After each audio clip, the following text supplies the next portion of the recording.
So, did anyone else have that experience when they were younger where they thought that Murder Mystery 2 was an actual social deduction game? When in reality, it's more like a getting chased simulator where only 2 people actually matter in the game at a time.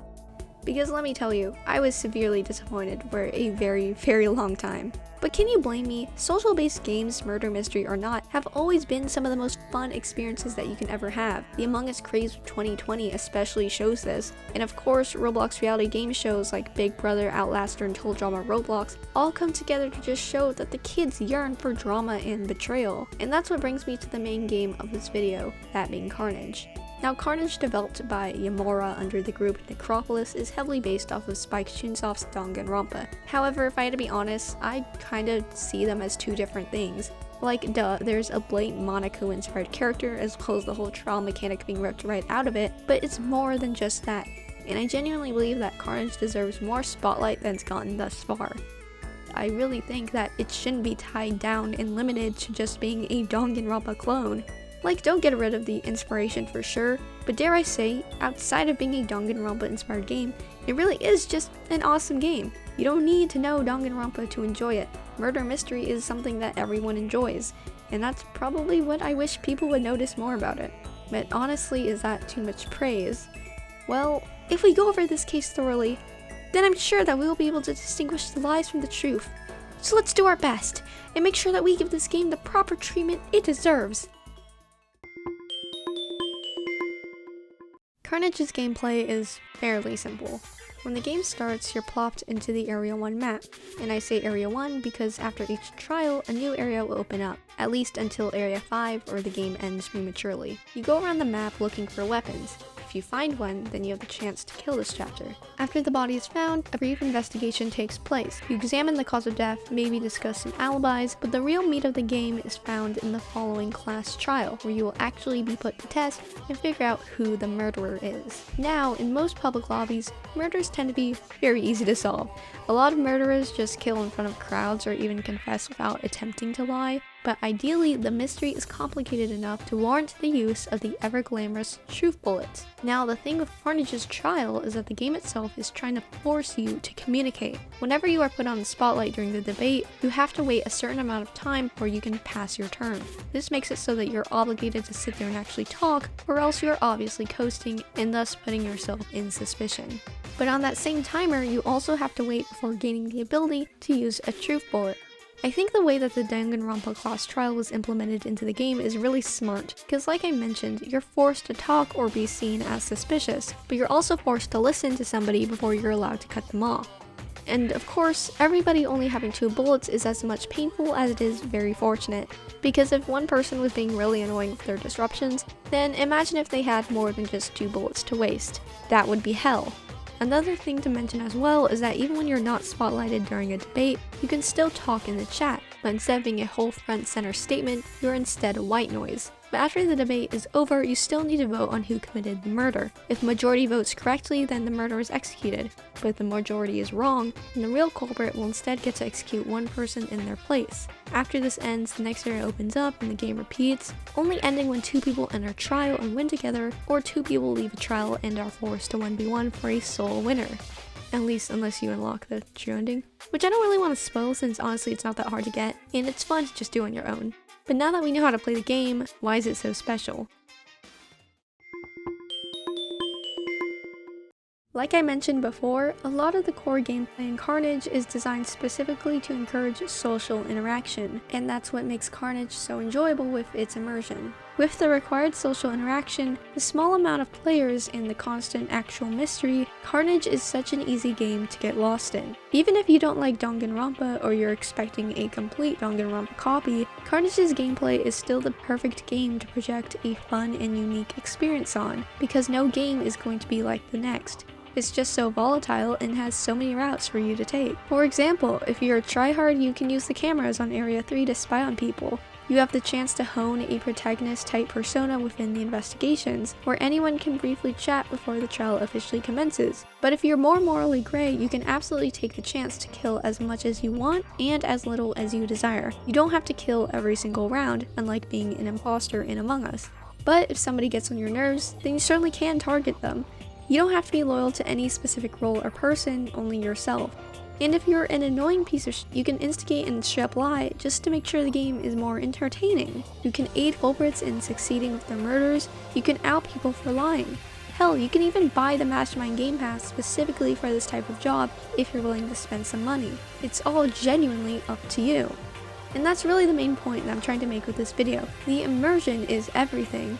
Even if you're not a traditional role player, getting to play up a persona in Carnage is one of the most exhilarating things. You get to lie, cheat, investigate, expose facades. So if anything, I think it's an added bonus that you're not playing a specifically fictional character, and rather you're just tapping into a different side of yourself, because it makes it more personal, it makes it real, and again, it makes it immersive.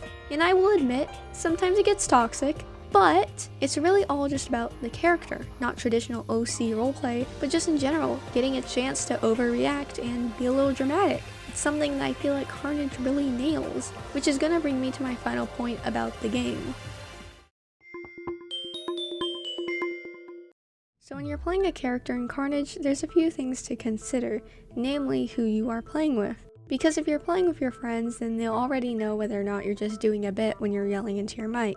But if you're playing with strangers in a public lobby, then the lines get a little bit more blurred. Something interesting about Carnage is that over the course of a 1 to 2 hour game, I can usually feel completely attached to another player just based off of how dramatic our game's quote-unquote narrative was. For example, in one of the most fun games that I've had, I was playing with this one dude that I'll call G. I thought he was seriously so funny because he acted super go-lucky. I honestly thought that he was like a bot at some point. I couldn't tell if he was just playing a bit or if he was just genuinely like that, and that's a great signifier of how committed he was. So that's exactly why it took me so off guard when on chapter 3, I was up in the art room and he put the explosive collar on me, and amidst my shock, he then proceeded to say in chat, "You can shut up now." Like, wow, okay, this might be cinema. Because even though I hardly knew the guy, it was genuine shock to find out that I was totally played. And so of course, I decided to play along. I respect the grind, even though I was definitely pissed off that I was playing Carnage at 3 AM and I was definitely about to die and lose.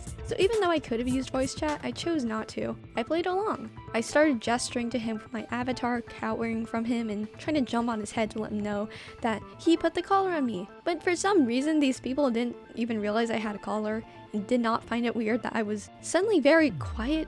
Yeah, G was really fun to play with, but I have to admit, the case that followed my death was very unsatisfying to watch. Oh my god, I'm getting mad just thinking about it. But that's what I mean. There was story there, emotional connection, so much so that I was mad enough to actually stick around to watch the trial. And that's what's so amazing about getting to play a game through its full course on Carnage, even if you lose. Because there's just some kind of phenomenon where it feels like you know this person so well after spending only 1 to 2 hours with them, when in reality, all you know is the character that they were playing during that specific game. It's weird and kind of unnerving, but that adds to the excitement of it. Who knew that playing a random Danganronpa inspired Roblox game was enough to remind me of the feeling that there's so many people in the world who share the same interests with me. Even if they have wildly different personalities or perspectives on it, getting to spend just that tiny amount of time with them, getting the tiniest glimpse into who they are, makes me feel attached and weirdly sad when I see them die in the game. And really, isn't that what a death game is all about? Isn't that what Danganronpa is all about? There are so many instances where I've hated a player at the beginning of a match, but I end up being friends with them at the end. There are so many times where I end a game with some kind of rivalry or friendship with somebody, but then I meet them in the lobby afterward, and we continue our relationship in the next game together. And yeah, sometimes I never see them again, but sometimes I do. But even then, regardless of what happens, the gameplay in Carnage is always so different in every single game, that even if the player list is the same or not, there's a new storyline that gets to be played out, whether it's taken seriously by the players, being more dramatic, or it's all just competitiveness focused solely on the actual core game. Carnage is still so fun and has a style that can be adapted to by any kind of player. So who cares if you disagree with how I play? Nobody, because that's the beauty of choice and that's the beauty of Carnage. Because at the end of the day, if you don't like someone, you can just kill them. So now that I finished this weirdly long script for a Roblox game, I think we figured out the truth behind this case. The verdict? Well, I know what I'm voting, but only Zebeth can show the real truth. It's a banger game. Wow, this took an embarrassing amount of time to edit. First of all, thank you to the people who let me use their avatars for those little cutscenes, I guess. Thank you to the people in the footage I used, because first of all, that game was so easy. I don't know if you guys are paying attention to the footage, but I literally killed in front of somebody. Well, not in front of somebody, but I killed, and I ran away from the body in the bathroom through the gift shop. 2 people saw me. Only 1 person thought to notice that I was running though. So that entire game was such an easy win. Pro gamer strat, by the way. After I was able to get away with that kill somehow, I was able to execute one person out of a duo. You should always try to get rid of people who are friends with each other.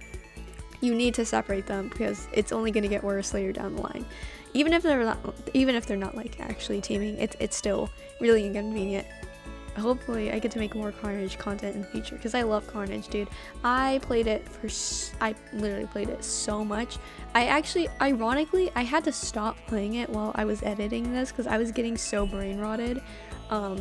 So if you're watching this, maybe you've never played with me, but if you were playing this game like before it started hitting like 1,000 players, then maybe you've had me in your game. Maybe you're one of the people in this video footage. Maybe you're one of the people that I was talking about when I was sharing my anecdote. So yeah, another thing I wanted to mention, I wanted to clarify though, something about the story that I told. It was made before the Ziba file was added to the game, so I guess they have some excuse. They still should have noticed that I wasn't talking though. They still should have noticed I literally had a gray cylinder around my neon outfit's neck. They literally should have noticed. I don't know why they thought it was a gunshot that killed me. Who knows? They should have heard the freaking boom. I'm gonna stop thinking about it because I'm just gonna get mad. Okay, thank you for watching.